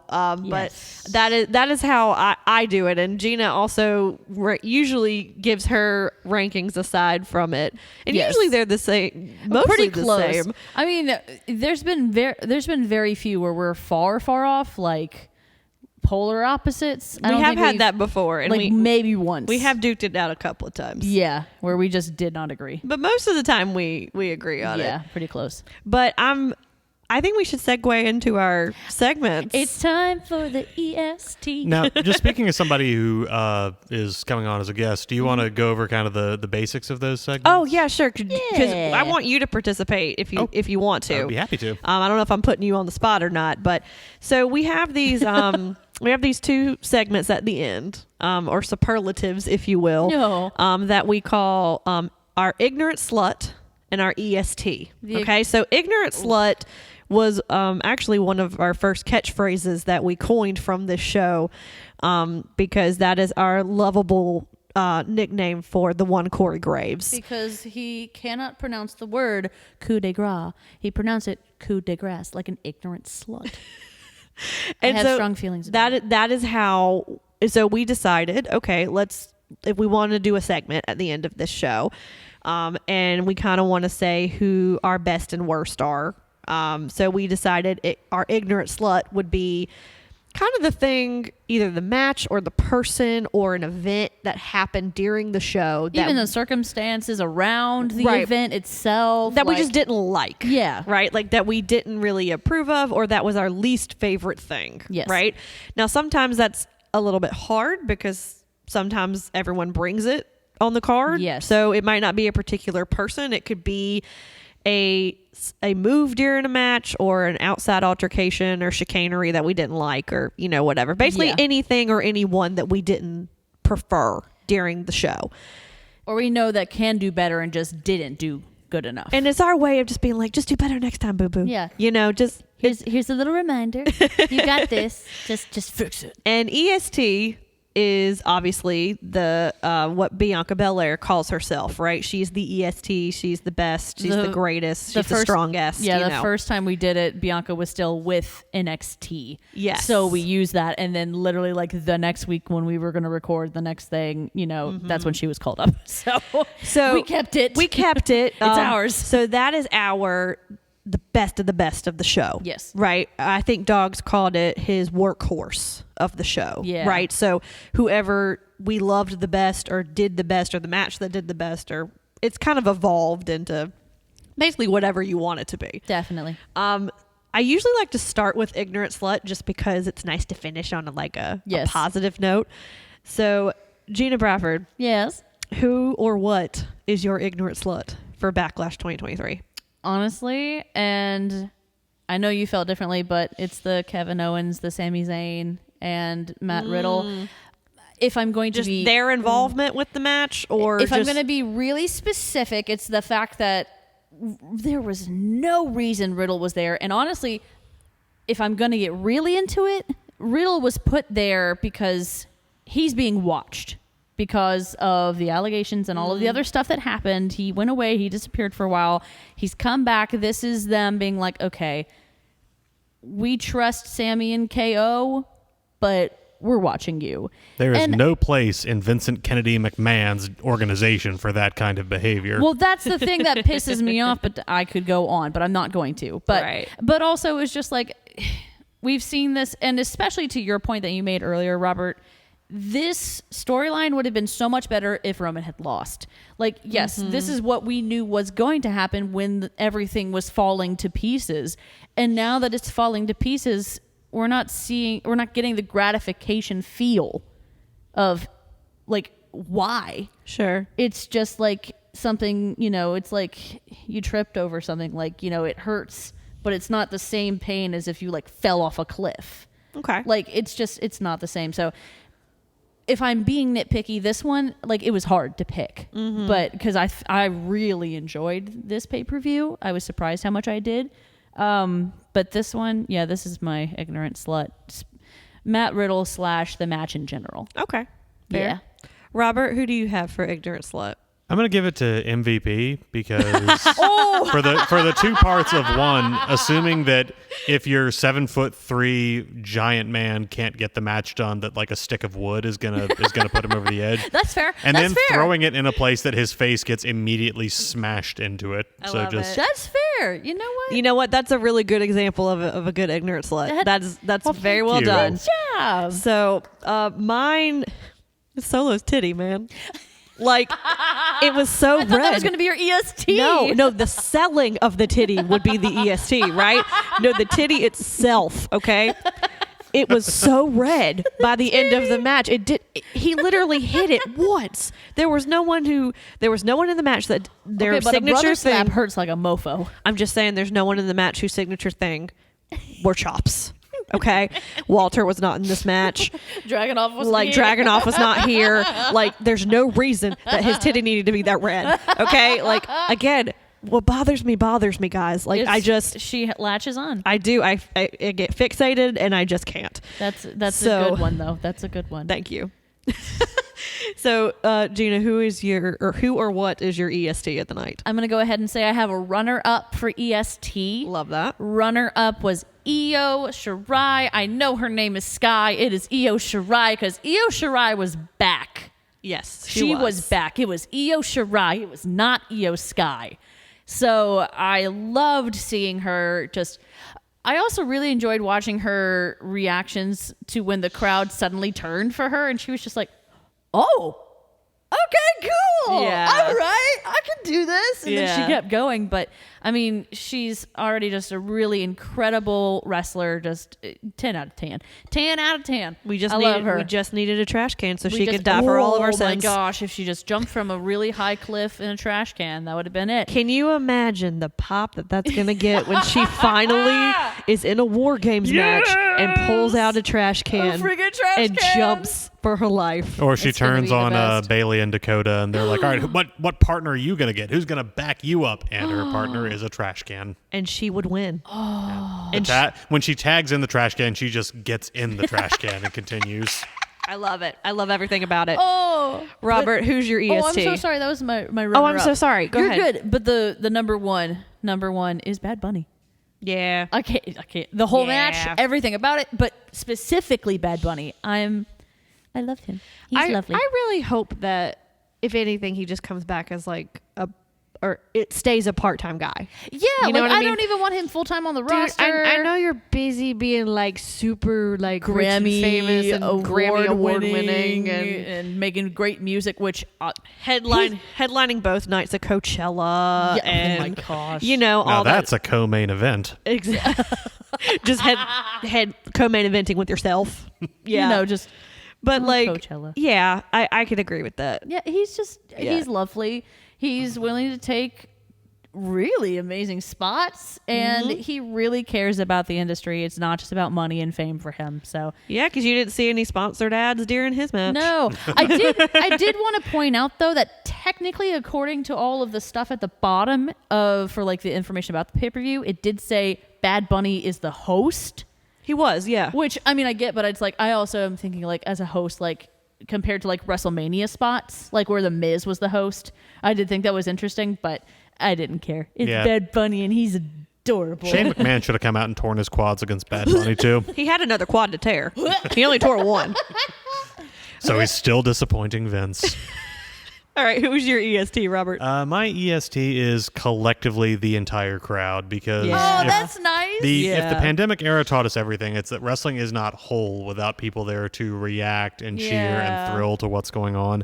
And this crowd was so positive. Even during Io and Bianca, where they were sort of doing the yay, boo, yay, they still cheered when Bianca went over. Like, it wasn't about Sure. negativity. It was just about Yeah. having fun with the narrative and the story.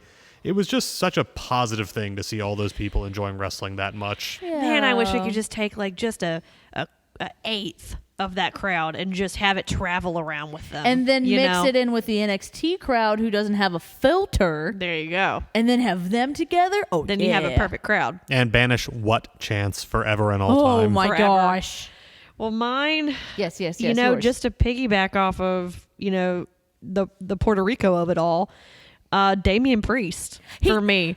Because Ooh. if you think about it, Bad Bunny was really, really great in that match. Yes. But Priest also got him over just as equally. That's you know, fair. and he was such a good partner for him. And I don't know. I was really blown away by the amount of just awesomeness that he brought. That's the only way that I can describe it, because he hasn't really been able to do that yet on the main roster. No. And he hasn't really been able to unleash everything that I feel like he can. So I feel like with this match, I forgot he was with Judgment Day until Finn and Dominic came down. It was just you him. know, it was just him and Bad Bunny. He was past his awkward new guy face. Yeah. He's here. So he's been one of my favorites in NXT for He's a while. awesome, man. I consider I miss him those in white pants though. I do. I We miss got them white pants. close. Yeah, we got close we with got the vest. with we got the bleeding Puerto Rican flag We down did. his thighs. We That was did. nice too, but the white pants though. The all white ensemble will always be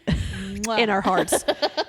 But yeah, I think that's gonna do it for us for this one. Yay! But I know that we have a quite bit of wrestling coming up soon A lot of down the stuff pipeline. is So headed to us. I know that we have an AEW pay-per-view coming up. Is that all in? All in. I think it's Double or Nothing. I think Double or All Nothing, In's a sorry. little later in the summer. Oh, that's in August. That's right. Sorry guys. so you have Double it's or a Nothing. poker joke. It is, but you have Double or Nothing that's coming up, which I think that might be your first show, Robert, with Chris. I believe it will be. Yeah, because I can't remember if there's another WWE pay-per-view in between that. I just looked up the date. Night of Champions is May 27th, so I think it's the same weekend. Of Yeah. course. Yeah, so we'll probably be doing that one, and then you guys do the AEW one. Okay. I think that's kind of how we Yeah, broke that'll be it fair. down. That'll be fair. But If only there was a term for when there are like two exciting things happening, but you want to say that they're both like the main thing. Full circle continuity. oh man, we'll think of a term for it later. It's fine. yeah, it'll come to us Yeah, later. it'll come to us later. But I know that Long Walk Talks is still on their hiatus, but I know they're cooking something up. I know they are. Ooh. Because Macbeth is almost over. It is, it is. As we're recording this again. We may be putting this out later. I'm not quite sure when we're going to be able to put this out. Yeah, depending on But, scheduling and everything like that. Because we have everyone, including Robert, involved in Macbeth. So Yes. if this does come out before Macbeth is, closes, everyone come out to Rock Hill. Yeah, to come see watch this Macbeth. awesome Shakespeare play. Yeah, we have Downtown Rock Hill, South Carolina. one more weekend of it, and then we can get back to our regularly scheduled programming. I don't know. I'm kind of liking this running the booth thing. You're nailing it, man. I'm getting it. I'm getting You it down. are. I don't know why they talk about going mad with power. You seem so happy over there. Oh, thank you. That's kind of my aesthetic. I'm like, mad with power, but like bunnies. That you know? that dimple did get you though. That dimple was coming for you. Hey, if we ever go and do video versions of this, Oh my gosh. you guys will see the mad dimple. It does come out. The mad dimple is real. Because I have two, but only one comes out when I'm angry. Your left cheek is like strong. Strong. Well, I think that's going to wrap it up for us. Yes. Talking about dimple talk. You know what? It's so funny. Since I've been pregnant, I feel like this ending is so hard for me to do. And I don't know if it's because my brain is just completely fried by the end of these that I forget what I'm supposed to do and say. But I know what I'm supposed to do, but it never comes out organically. So I just end up rambling. Yeah, that's fine. It's totally fine. Do you think of the Butterbean as being on your developmental roster right now? Yes. Yes, she's in developmental. That is. Yeah. Butterbean is what I'm calling my child right now, friends, if I haven't mentioned that. Yes, that's true. We have names picked out, but we just aren't revealing yet. Until she's here. We've been calling her Butterbean. So yes, Butterbean is in developmental right now. That is so sweet. I love it. All right, guys. So that's gonna do it for us. I love how I'm trying to segue so hard and it's not working. So for This Is a Takeover, I'm Shelby Ray Patterson. And I'm Gina Brafford. And you don't have to be called up to the main roster. You're doing fine where you're at.